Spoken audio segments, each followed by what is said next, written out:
আসসালামু আলাইকুম ওয়া রাহমাতুল্লাহি ওয়া বারাকাতুহু।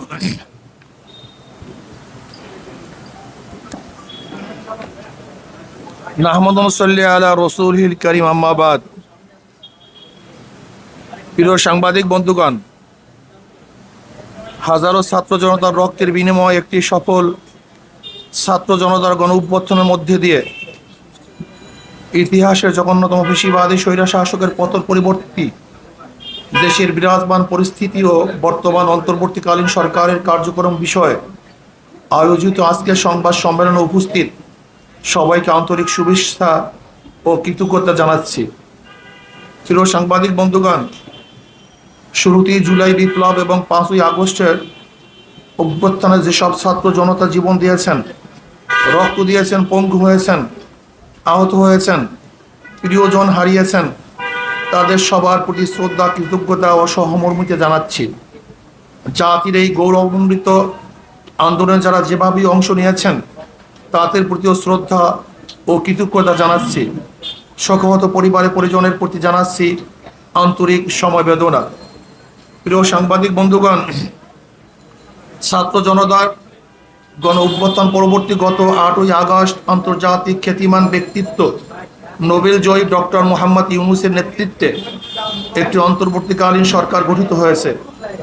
ফ্যাসিবাদ ও স্বৈরাচার বিরোধী আন্দোলনে ধারাবাহিক ভূমিকা পালনকারী এবং ছাত্র জনতার গণ অভ্যুত্থানে সক্রিয় অংশগ্রহণকারী ইসলামী আন্দোলন বাংলাদেশের ডক্টর মোহাম্মদ ইউনূসের নেতৃত্বাধীন অন্তর্বর্তীকালীন সরকারের শুরু থেকেই সমর্থন দিয়ে আসছে।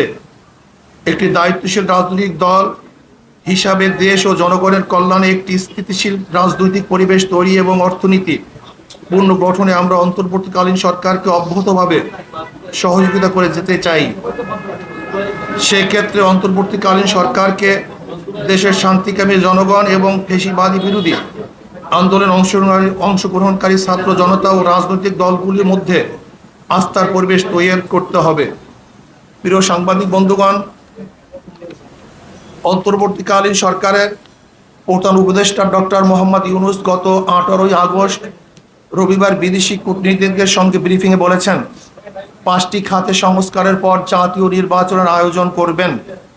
নির্বাচন কমিশন, প্রশাসন, বিচার বিভাগ, আইন শৃঙ্খলা বাহিনী ও গণমাধ্যম, এই 5টি ক্ষেত্রে আমূল এবং ব্যাপক সংস্কারের কথা বলেছেন মাননীয় প্রধান উপদেষ্টা।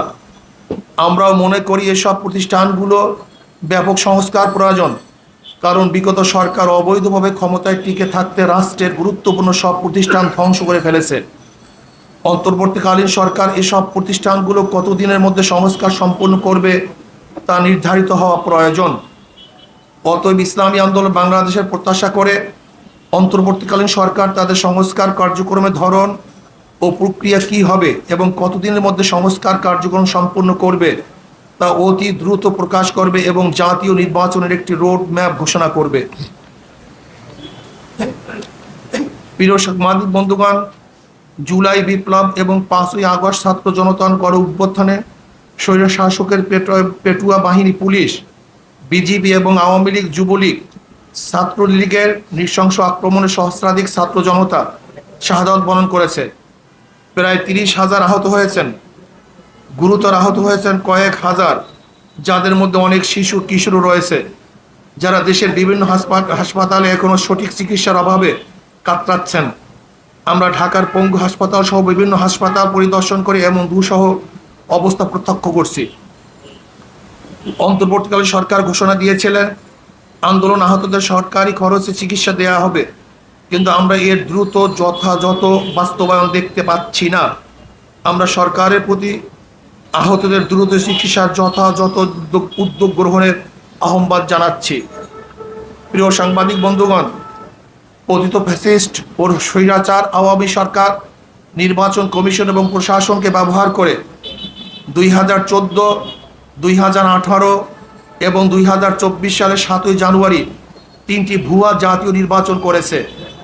এসব একতরফা, ভুয়া, পাতানো ও ডামি নির্বাচনের মাধ্যমে তাদের অবৈধ ক্ষমতাকে দীর্ঘায়িত করেছে। যারা তাদের এসব অবৈধ প্রশাসনের নির্বাচনে সহযোগিতা করে আওয়ামী লীগকে অবৈধভাবে ক্ষমতায় থাকার সুযোগ করে দিয়েছে, তারাও সমান অপরাধী।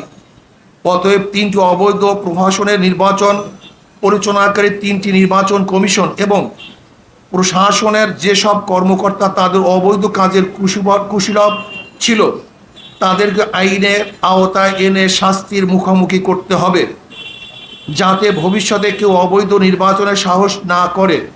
পাশাপাশি আমরা বর্তমান নির্বাচন কমিশনের বিদায় পূর্বক বিচারের কাঠগড়ায় দেখতে চাই।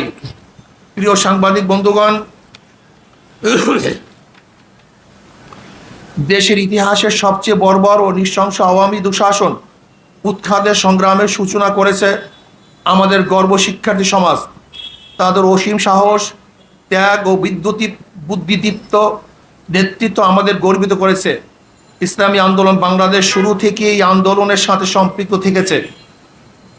19 জুলাইতে আমরা পরিষ্কার করে জানিয়েছি যে সরকারের পদত্যাগই একমাত্র সমাধান। শুরু থেকেই নানা মাত্রায় ও নানা ধরনের ইসলামী আন্দোলনের নেতা কর্মী এই আন্দোলনে অংশ নিয়েছে।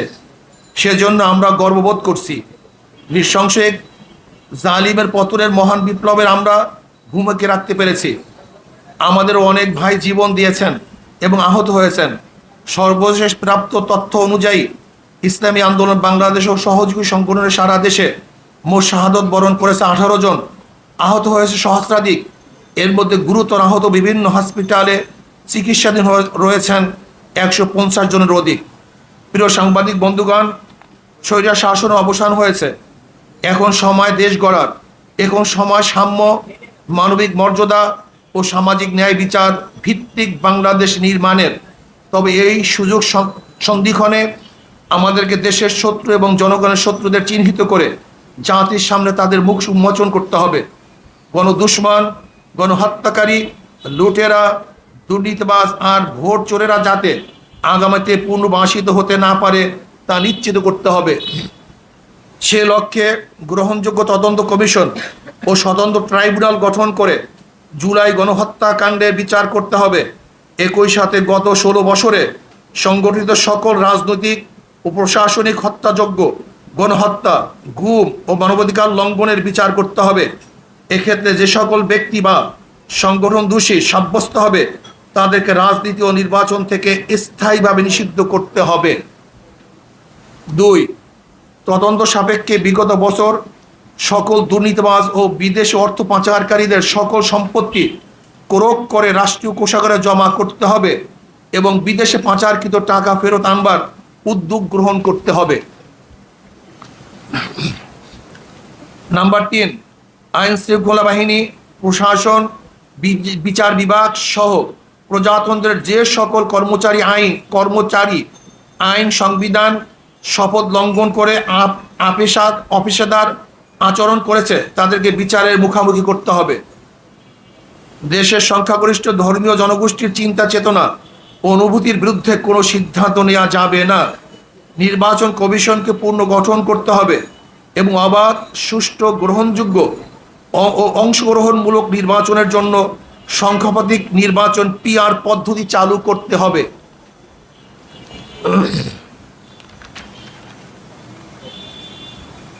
আওয়ামী দুঃশাসনে বিগত 16 বছরে সবচেয়ে ক্ষতিগ্রস্ত হয়েছে এদেশের সাধারণ শিক্ষা খাতের মান ও নৈতিকতা। এই ক্ষতি দ্রুত সময়ের মধ্যে কাটিয়ে ওঠার লক্ষ্যে দেশপ্রেমিক শিক্ষাবিদ ও উলামায়ে কেরামের সমন্বয়ে একটি জাতীয় শিক্ষা কমিশন গঠন করে প্রয়োজনীয় পদক্ষেপ গ্রহণ করতে হবে। 7. গ্রাম পুলিশকে জাতীয়করণ করে তাদের সম্মানজনক বেতন ও ভাতার ব্যবস্থা করতে হবে। প্রিয় সাংবাদিক বন্ধুগণ, ছাত্র জনতার এই আন্দোলন হত্যা, লুটতরাজ ও অবৈধ ক্ষমতা প্রয়োগের বিরুদ্ধে ছিল। শিল্প ও কল কারখানা ধ্বংসের বিরুদ্ধে ছিল না সংখ্যালঘুদের বিরুদ্ধে কোনো পদক্ষেপ। সেজন্য আমরা বিশ্বাস করি যারা লুটতরাজ, দখলদারি, অরাজকতা ও সংখ্যালঘুদের উপর কোনো রকম হুমকি সৃষ্টিকারী কার্যকলাপে লিপ্ত তারা এই আন্দোলনে সম্পৃক্ত কেউ না, বরং তারা সুযোগ সন্ধানী। সুতরাং আমরা বর্তমান অন্তর্বর্তীকালীন সরকারকে এই সকল অরাজকতা সৃষ্টিকারীদের প্রতি কঠোর পদক্ষেপ নেওয়ার আহ্বান করছি। প্রিয় সাংবাদিক বন্ধুগণ, ইসলামী আন্দোলন বাংলাদেশ মনে করে দেশের সকল নাগরিক সমান মর্যাদা অধিকার প্রাপ্ত। ধর্মের কারণে কাউকে আঘাত করা বা কাউকে প্রতিপক্ষ বানানোকে ইসলাম ও রাষ্ট্রীয় আইনও সমর্থন করে না। আমাদের আন্দোলনের চেতনা ও সমর্থন করে না। সেজন্য বলবো, দেশের সংখ্যালঘুদের প্রতি প্রতিটি উপাসনালয় ও ধর্মীয় স্থাপনায় সিসি ক্যামেরার ব্যবস্থা করুন। উপরোক্ত লক্ষ্য বাস্তবায়নের জনমত গড়ে তুলতে আমাদের কর্মসূচি ২১ থেকে ৩১ আগস্ট ২০২৪ দেশের সকল জেলা মহানগরে তৃণমূল দায়িত্বশীল সম্মেলন। ২ ১ থেকে ১০ সেপ্টেম্বর ২০২৪ দেশের সকল থানায় থানায় গণসমাবেশ। প্রিয় সাংবাদিক বন্ধুগণ, পরিশেষে আবারও গণ অভ্যুত্থানে জীবন দানকারী